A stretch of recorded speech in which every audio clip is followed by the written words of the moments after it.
Mercedes predicts what you'll think about when driving has become a memory. A car with no transmission. And CNET's top 5 affordable cars of the last year. It's time to check the tech. We see cars differently. Nice. We love them on the road and under the hood, but also check the tech and are known for telling it like it is. Ugly is included at no extra cost. The good, the bad, the bottom line. This is CNET on Cars. Welcome to CNET on Cars, the show all about high-tech cars and modern driving. I'm Brian Cooley.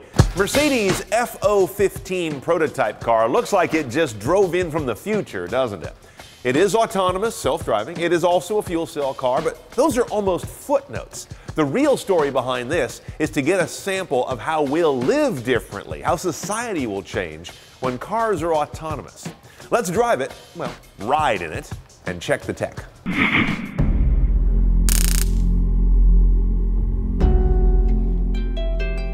Let's face it, all that wood and leather and $6,000 audio upgrades are basically a way to make your time in prison more pleasant. You're still suffering under the tyranny of driving. You have to sit there and babysit a machine, the wheel and the pedals, over a repeated route of driving that is not very interesting day to day. This is what Mercedes is solving for, not self-driving. That we've already figured out. This is more about what happens after you achieve self-driving. How do you get real luxury out of that? And the answer is twofold. You get real space. Space is always equal luxury. And you get your time back, the greatest luxury of all. Because mobility is, to be honest, is mostly stressful. To give the people the opportunity to relax, to have a private place while moving. Yeah, the people will be more friendly. Very simple. Better mood. And the changes in pursuit of that mission are clear even before you enter the F015. Notice the shape of the vehicle is very different than, let's say, a current S-Class. This is not about having several volumes, boxes as they call it, the 3-box design of most sedans today, but instead having what's called a monovolume, pushing the wheels way out to the ends and creating big spacious doors that open up to almost an entire open side of the car. Here's one of the very first sketches they did of it. And notice how similar it looks to a very old diagram above it. There is an ancient carriage from what, a couple hundred years ago, and notice how it's got some similarities to it. Get rid of incursions from wheel wells, drive shaft tunnels, nearby firewalls, and protrusions where gas tanks or batteries live. And let's give the passengers the prime space all to themselves. Like a bird's nest, or it's like a cocoon actually, that creates this atmosphere of privacy that we consider is the next level of modern luxury. The self-driving technology enabled us to come up with a radical design concept. So this is a proof that technology and design stimulate each other to have such great results that we have now in the car. Now here's an example of what it's like to sit in the Mercedes F015. As you can see now, the seats are facing each other. This is what they call lounge mode, as opposed to everyone looking forward and some of them looking at someone else's head. And that kind of communicates that everyone's view is about the drive and where they're going. But again, we're trying to break that tyranny. The lower half of each door in this concept, below the glass, is a large screen that can do a lot of different modes. One of the most important is what they call the guided path mode, and you have several menus under that. One of which shows your point on the route when you're going to arrive. There's also a social screen to show you who's around you and who is at your destination. There's a places area, which is kind of a rich POI presentation that is, again, geographically sensitive. Great when you're visiting a new city, right? But this is interesting. Beam cam. This will allow you, with another driver's permission, to actually log into the surround cameras on their F015 and watch their drive. And this is some of the most interesting psychology of all. Here's the drive mode menu. But I have real questions about what the nature of a car's drive mode means when you're not driving. When you aren't connected to shifter, wheel, and pedals, what do sport and dynamic modes deliver anymore? Aren't sporty dynamics from a car that's driving itself actually disruptive and distracting from the peaceful environment you're trying to establish in the cabin in the first place? The face and rump of the F015 are part of a new relationship with others. Along with sensors and lighting, they also include an array of LED indicators that can express what the car knows, sees, and expects from others around it. The cities will become denser and denser. there will be competition about public space. So it will be impossible that we maintain in the cities lanes for everybody, free lane for everybody and separation and so on. It will become shared. So the machine, the mobile robot, so to say, the car, has to give signs what he's doing. So you have to build up the relationship between the people and the machinery. Well, here we are. This is the FO15. Let's go for a ride and see what it's like under its own control and power. Now, the autonomous driving in the Mercedes FO15 is not a new concept, but what they're doing here, along with having the car figure out how to drive itself, is also to allow it to be smart enough to work with new infrastructure to create dynamic shared spaces. They're talking about smart pylons that could inexpensively and easily be adopted in your front yard to make sure no car ever backs over the curb into your lawn while you're having a picnic with your kids. Powertrain tech isn't the main point of this car, but for what it's worth, it's envisioned as an electric-electric hybrid. That means it's a hydrogen fuel cell car that generates most electricity on demand from stored hydrogen. But it also has a battery storage system charged by that same fuel cell powertrain or by being plugged in. It all goes out to twin electric motors, one on each rear wheel, with a total predicted range of 680 miles. 560 of those from the hydrogen fuel cell and 125 from the battery's stored charge. Even more than what the FO15 tells us about itself is what it tells us about the future of automotive design, reorienting interiors from the driving task, taking back time from the tyranny of the commute, redefining the concept of performance, and rethinking how personal cars utilize road space. Please go ahead. Read more about the Mercedes FO15 from our day spent with it over at cars.cnet.com. The original auto safety improvements that were really technology were just three things: ABS, anti-lock brakes, SRS, supplemental restraint system, also known as airbags, and ESC, electronic stability control. But today, you've got a few more to keep in mind. We'll run them down when CNET on Cars continues.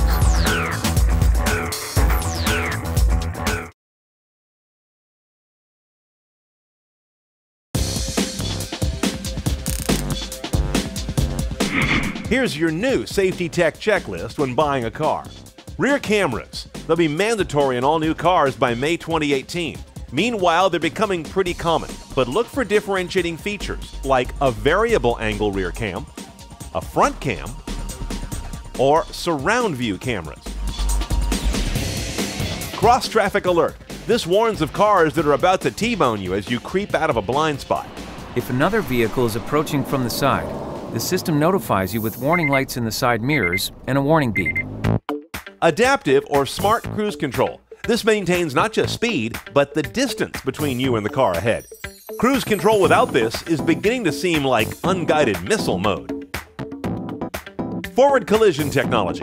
It'll either warn you, it lights up a warning on the dash and sounds an alarm to alert the driver to the vehicle ahead. There's the warning. Or actually apply the brakes when you're closing too fast on something in front of you. And there's the auto brake. The vehicle stopped by itself. The insurance industry has found that either version of this can make a real difference in the rate of claims. Blind spot tech. Like forward collision, it will typically warn you of a car in your blind spot. You'll see an amber icon illuminated in the mirror to the same side as the overtaking vehicle. And on a few cars, it will take active measures to keep you from drifting into its path. Blind Spot Assist can take active measures. By applying the brakes on the wheels on the opposite side of the vehicle is steered out of the danger zone. Lane departure tech, also available as a passive warning or a corrective version. Note the calibration of this when you take a car on a test drive. This is set at the factory, and some are just sort of off. Adaptive headlights. These steer with a car's turn. They can buy you up to 15 feet of reaction time at 30 miles an hour. That's about 7 pedestrian whiffs, 6 more than you need to avoid hitting someone. Object detection. This calls out people or animals straying into your path, especially at night, that you may not see. A variant of this is night vision display, which gives you a real-time infrared view of the road ahead. It's night vision. The driver sees approximately 3 times further than is possible with conventional low-beam lights. The display shows the driver a clear black and white image of the driving scene. Drowsiness warning. This one is still fairly rare. Drowsy driver alert systems use a variety of sensors and cameras to monitor your driving behavior. New innovations in this area are coming a few model years down the road. Most of these technologies are factory installed and not something you can retrofit. So it pays to double check if your next car offers them, or if the other car on your list does. Welcome back to CNET on Cars, coming to you from our home at the Mount Tam Motor Club, just north of the Golden Gate Bridge. Well, we cover a lot of transmission tech on this show because, frankly, in the last few years, there's been a lot of it to cover. But several of you wrote in about a transmission-less technology. Getting rid of the gearbox entirely, yet keeping the combustion engine. It's from a company called Koenigsegg. They're a boutique shop, Swedish. It's their direct drive platform. Just came out in prototype form at the Geneva Auto Show. It's not on the road yet, but it definitely is worth a look at, as it is their road to the future.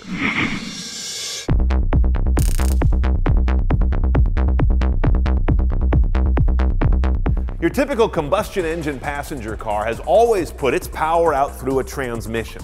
Either a 3, 5, 7, 9, today even a 10-speed gearbox. The reason that gearbox is in there is because your engine's got a relatively narrow range of RPMs and sweet spot for power. Yet your car runs at a wide range of speeds and offers different load requirements. So you broker the difference with a wide range of gears. But the overall problem with transmissions, as amazing as they've become, is that they remain a crutch. Ideally, you'd rather not have one, for three very good reasons. First of all, transmissions tend to be heavy and complex. They're one of the most elaborate things in the modern car. Secondly, they're expensive, largely as a result of being heavy and complex. Expensive to put in, expensive to fix. That's on you. And of course, they tend to introduce some slop and some slow gear changes. Now, that's been improved a lot lately, but wouldn't it be nice to take all this out? So Koenigsegg says we can do that because of two interesting trends in powertrains. One, we have higher RPM high-performance engines, and turbos give them better lower-end grunt. Secondly, we have very torquey electric motors that are quite well proven these days. Electric motors have all their torque from 0 on up and can spin at a wide range of RPMs. Put it all together here, and maybe your powertrain has a wide enough range of RPMs and abilities to deliver power that it doesn't need gears to help it.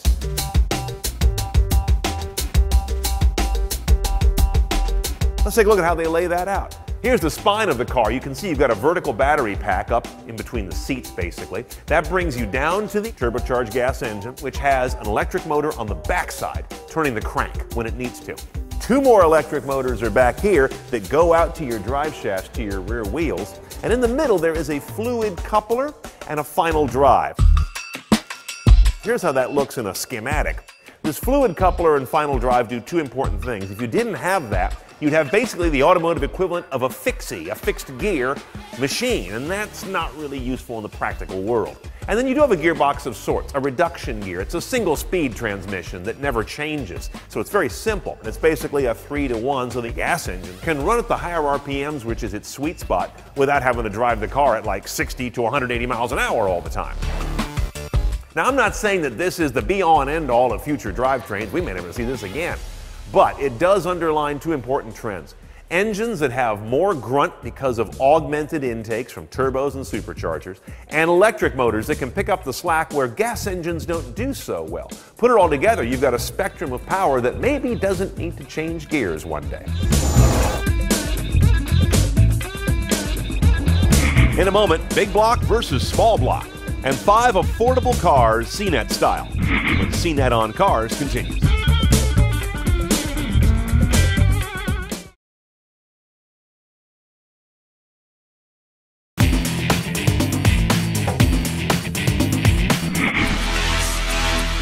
This, of course, is the Bentley Continental GT, a car known and loved across the world for welcoming in the beginning of a reclamation of the original Bentley spirit. The most amount of power in the smallest amount of space for the best possible weight distribution. Find more from the XCar team of CNET UK at cnet.com/XCar. Welcome back to CNET on Cars. I'm Brian Cooley. Here's the part of the show we take one of your emails. This one coming in from Mohammed in Kuwait, who asks about engine blocks. He says, you always hear in car shows about muscle cars having big blocks or small block engines. What's the difference between them, he wants to know. How do you tell which is which, and how does a big block versus a small block affect performance and horsepower? This is kind of a fuzzy question, Mohammed. There's no bright line between what delineates a big block engine or a small block engine. Let's break it down briefly. The block, of course, is the lower, largest single part of the engine. It's where the crank that turns here and the pistons and their connecting rods all live. Above that are the heads with the valves. But back down here in the block region, here are two rules of thumb that make it a big block or a small block. First of all, what is the spacing between the bores, between each of these cylinders? If there's more space, it tends to be a big block. If they're tightly close together, it tends to be a small block. When they're closer and tighter, the engine is more compact, and yet it could have more heat generation between the cylinders, which could make it harder to manage. The second consideration is stroke. Stroke is how far up and down these pistons travel each cycle.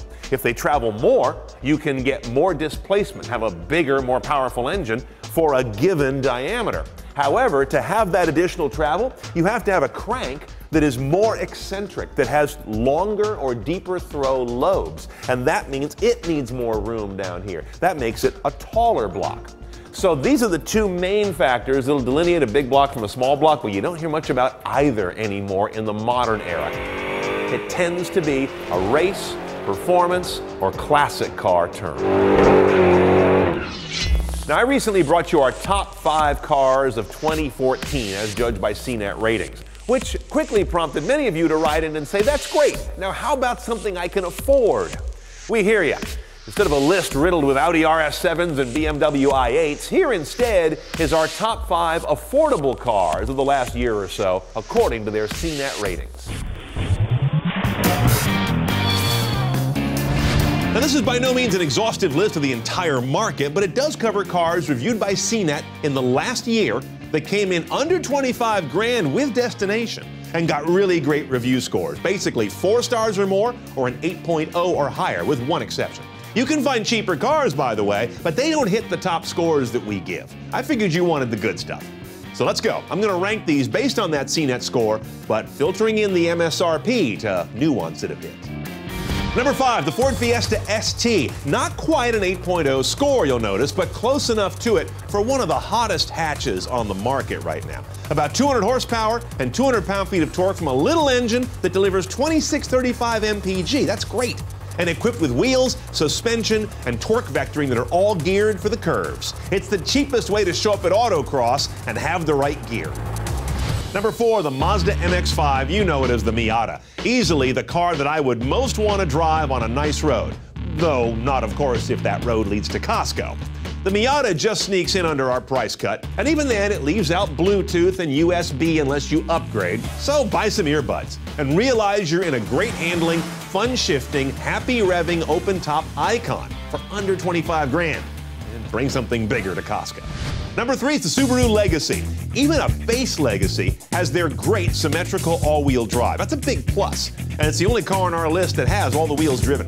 Subaru is not normally a cabin tech leader, to be diplomatic, but their system gave us less to complain about than last year, and they distracted us from its shortcomings with their quite nice optional eyesight technology that handles driver assist well, and again, comes in at a nice price point.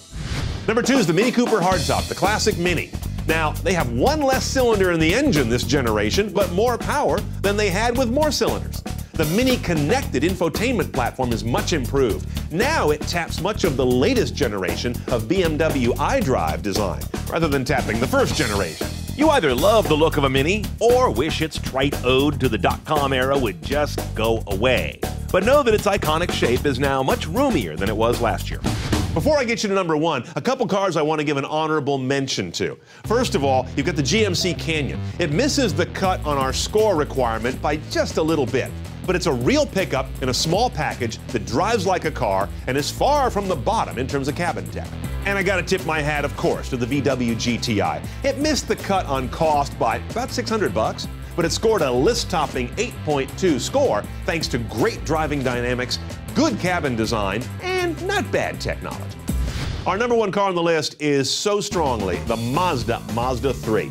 It's the cheapest car on the list, and it's the only one that got an editor's choice from our reviewers. It's fun to drive, has a choice of manual or automatic transmission. You've got Pandora, Stitcher, AHA, and modern apps in the dash. Even a little head-up display that pops up, though it's a bit like something out of a cereal box. Still, this is your bargain choice, and knowing Mazda, likely built to stay that way.